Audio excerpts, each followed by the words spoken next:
మంచు లక్ష్మి గారికి ఉన్న క్రేజ్ గురించి ప్రత్యేకంగా చెప్పాల్సిన అవసరం అయితే లేదు. నిర్మాతగా, నటిగా తనకంటూ ప్రత్యేక గుర్తింపు తెచ్చుకున్నారు.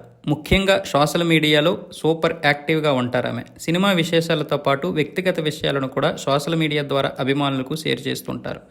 ఉన్నది ఉన్నట్లుగా చెప్పడంలో మంచు లక్ష్మి తర్వాతనే ఎవరైనా. దీనిపై ఆమె చాలానే విమర్శలు ఎదుర్కొన్నారు కూడా. అయినప్పటికీ తన పంథాను ఏమాత్రం మార్చుకోకుండా ముందుకు సాగుతున్నారు. ఇక మంచు లక్ష్మి పెళ్లిపై అనేక ఊహాజనిత కథనాలు ప్రచారంలో ఉన్నాయి. ఆమె చదువుకుంటున్న సమయంలోనే తన కాలేజీ స్నేహితుడిని ప్రేమించి పెళ్లి చేసుకుందని, ఇంటి నుండి ఎవరికీ చెప్పకుండా వెళ్ళిపోయి మరీ అతడిని పెళ్లాడిందనే వార్త అప్పట్లో బాగానే వైరల్ అయింది. అయితే పెళ్ళైన కొద్ది రోజులకే ప్రేమించి పెళ్లి చేసుకున్న వ్యక్తికి ఆమె విడాకులు ఇచ్చిందని, ఆ విడాకుల వెనుక తండ్రి మోహన్ బాబు హస్తం ఉంది అనే ఆరోపణలు కూడా వినిపించాయి. మొదటి భర్తకు విడాకులు ఇచ్చిన తర్వాత ఆండ్రూ శ్రీనివాస్ గారితో మంచు లక్ష్మి పెళ్లి జరిపించారట మోహన్ బాబు. వీరికి ఒక పాప కూడా ఉన్నారు. అయితే భర్త ఆండ్రూ శ్రీనివాస్తో మంచులక్ష్మి పెద్దగా ఎప్పుడు కూడా బయట కనిపించలేదు. దీంతో మంచులక్ష్మి భర్తకు దూరంగా ఉంటుందని, వీరు విడాకులు తీసుకోబోతున్నారంటూ ప్రచారం జరుగుతుంది. తాజాగా దీనిపై మంచులక్ష్మి రియాక్ట్ అయ్యారు. నా భర్త ఫారెన్లో ఐటీ ప్రొఫెషనల్గా వర్క్ చేస్తున్నారు.